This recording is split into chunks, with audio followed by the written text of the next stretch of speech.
ഈ ഇല പലരും കൊണ്ടുവന്ന് കളയുന്നു. എല്ലാവരും അതൊന്നും ശ്രദ്ധിക്കുന്നില്ല.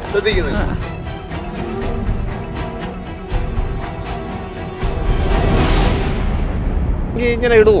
ആരെങ്കിലും ഇടുവോ? ഇത്രയും നല്ല സെൻട്രലിൽ ആരെങ്കിലും അങ്ങനെ ഇടുവോ?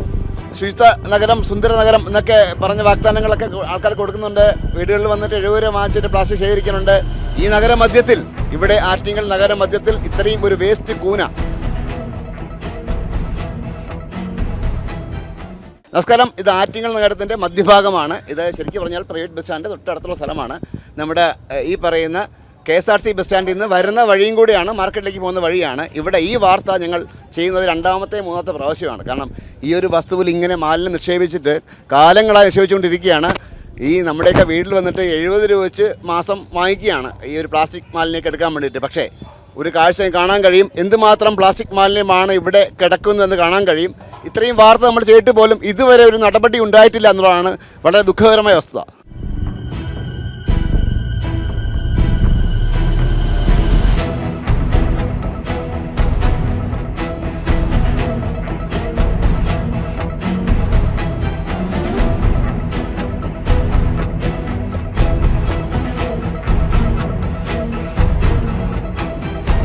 നിങ്ങൾ എങ്ങനെയാണ് അവിടെ ഇരിക്കുന്നത്? സ്മെല്ലും കൊണ്ട് സ്മെല്ലില്ലേ? അല്ല അമ്മ, സ്മെല്ലില്ലേ അമ്മ? വേസ്റ്റ് എല്ലാം കൊണ്ട് ആരാ കളയുന്നത് ഇവിടെ? ഇല പലരും കൊണ്ടുവന്ന് കളയുന്നു. എല്ലാവരും അതൊന്നും ശ്രദ്ധിക്കുന്നില്ല. കാരണം ഇത് വീട് വിടാന്തരം കഴിവ് നമ്മളൊന്ന് 70 രൂപ വാങ്ങുന്നതല്ലേ പ്ലാസ്റ്റിക് എടുക്കാൻ വേണ്ടിയിട്ട്. എന്തുമാത്രം വീട്ടിൽ ഒരു തുണ്ട് പ്ലാസ്റ്റിക് കിടന്നാലും അവർ നുള്ളി പറക്കി കൊണ്ടുപോകും. അല്ലെ അതിന് വരെ അവർ പരാതിയാണ്. അപ്പൊ ഇവിടെ ഇത്രയും കിടക്കുന്നതുകൊണ്ട് അവർക്ക് അത് പരാതിയില്ല. അയ്യോ, എൻ്റെ പൊന്നു മക്കളെ, ഞാൻ ഇവിടെ ഇരുന്നാലും എന്നെ ആളിൽ വോട്ടിപ്പാണ്. അത് ഇവിടെ ഇപ്പോൾ വന്നപ്പോൾ ഇവിടെ നിന്ന് വോട്ടിച്ച് മാറ്റണം ഓരോരുത്തർക്ക് ഇരിക്കാനായിട്ട്. മക്കൾക്കറിയാം, ഞാൻ 40 കൊല്ലം കൊണ്ട് റോട്ടിയോണ്ടാണ്. എനിക്ക് ഒരുത്തര സ്ഥലം പിടിയൊന്നുമില്ല മക്കളെ. ഞാനൊരു പഞ്ചപാവപ്പെട്ട തള്ളയാണ്. മെല്ലടിക്കും മക്കളെ, അവിടെ ഇരുന്നാൽ മെല്ലടിക്കും. മെല്ല് ശരിക്കും അടിക്കാണ് എന്ന് പറഞ്ഞാൽ അവിടെ അങ്ങനത്തെ ശമ്പുകൾ വാരിക്കൊണ്ടിടയാണ്. അതുകൊണ്ട് മെല്ലടിക്കും. മക്കൾ പറയും മീൻകാറും അവരും കണ്ടോരും അത്രയും വേസ്റ്റ് സ്ഥലം മധ്യത്ത്. അത് അറിയില്ല, അത് നമ്മളെ വീഡിയോ നോക്കിയാൽ അറിയാം. അത് ക്യാമറ വച്ചിട്ടുണ്ട്. നടപടി അവരൊന്ന് നോക്കുന്നുണ്ട്. മുനിസിപ്പാലിറ്റി നോക്കുന്നു, ഉടനെ നോക്കുന്നു. മാറ്റാൻ എന്തെങ്കിലും കാര്യം കാണും, അല്ലാതെ നടക്കും. എന്തെങ്കിലും പ്രശ്നം കാണും. അവരും ഒരുപാട് കാലം കൊണ്ട് നോക്കിയാ എന്ത് കാര്യമൊന്നും അറിഞ്ഞൂടാ. നമുക്കറിഞ്ഞൂടാ. നമ്മൾ എന്ന് ഇരുന്നിട്ട് അങ്ങ് പോണതാ. നമുക്കറിയില്ല.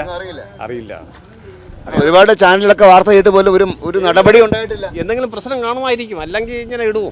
ആരെങ്കിലും ഇടുവോ? ഇത്രയും നല്ല സെൻട്രലിൽ ആരെങ്കിലും അങ്ങനെ ഇടുവോ? എന്തോ പ്രശ്നമുണ്ട്, അത് മാത്രം അറിയാം. അല്ല, എന്ത് പ്രശ്നമായാലും നഗരസഭ ശുചിത്വ കേരളം, സുന്ദര കേരളം എന്ന് പറഞ്ഞൊക്കെ വൃത്തിയാക്കിയതാണ്. അങ്ങനെ നമുക്ക് ഇത് ആരിടണം നോക്കണമെങ്കിൽ ക്യാമറ ചെക്ക് ചെയ്യുമ്പോൾ അറിയാം. ചെയ്യാം. ഇപ്പൊ രാത്രി ചിലവർ കൊണ്ടിടാം. ആരെന്ന് നമുക്ക് ചിലവർക്ക് അറിയാതിരിക്കാം. അങ്ങനെ ഇരിക്കാനല്ല. ഇപ്പൊ നമുക്ക് ആരാ തെറ്റെന്ന് പറയും. ഉടനെ പറയാനാ, മുനിസിപ്പാലിറ്റിയാ പറയാനാ.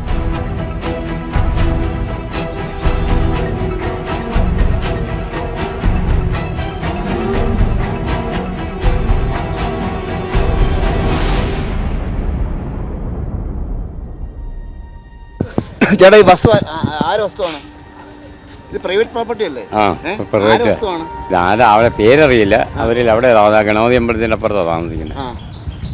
അപ്പം അവൻ്റെ വാപ്പ വന്ന് മണ്ണെടുത്ത് മാറ്റിച്ച് കെട്ടിടം വയ്ക്കണം. അപ്പോൾ പുള്ളിക്കാരൻ ഗൾഫിൽ പോയി ഹജ്ജിന് പോയിട്ട് വന്നപ്പം ഹജ്ജിന് പോയപ്പോൾ അവിടെ വെച്ചങ്ങ് മരിച്ചു വെച്ചാൽ അവൻ്റെ ഉമ്മയുടെ ആൾക്കാരെല്ലാവരും കൂടി ചേർന്ന് അവരുമായിട്ട് കേസിലാണ് ഈ വസ്തു ഇങ്ങനെ നടക്കുന്നത്. ഇപ്പോൾ സുപ്രീം കോടതി കേസിലാണ് ഈ വസ്തു.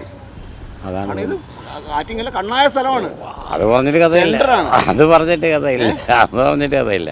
ഇതിപ്പോൾ ഇങ്ങനെ ആയിക്കഴിഞ്ഞാൽ പിന്നെ എന്താ ചെയ്യാനാ?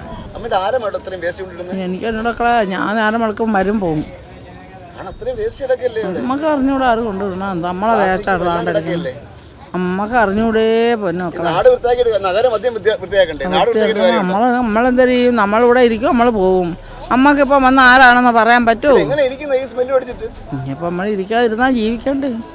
ശുചിത്വ നഗരം, സുന്ദര നഗരം എന്നൊക്കെ പറഞ്ഞ വാഗ്ദാനങ്ങളൊക്കെ ആൾക്കാർ കൊടുക്കുന്നുണ്ട്. വീടുകളിൽ വന്നിട്ട് 70 രൂപ വാങ്ങിച്ചിട്ട് പ്ലാസ്റ്റിക് ശേഖരിക്കുന്നുണ്ട്.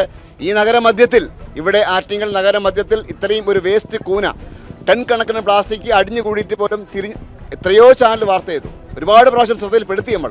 എന്നിട്ട് പോലും ഒരു നടപടി ഉണ്ടാക്കാത്തത് നടപടി എടുക്കാത്തത് ദുഃഖകരമാണ്.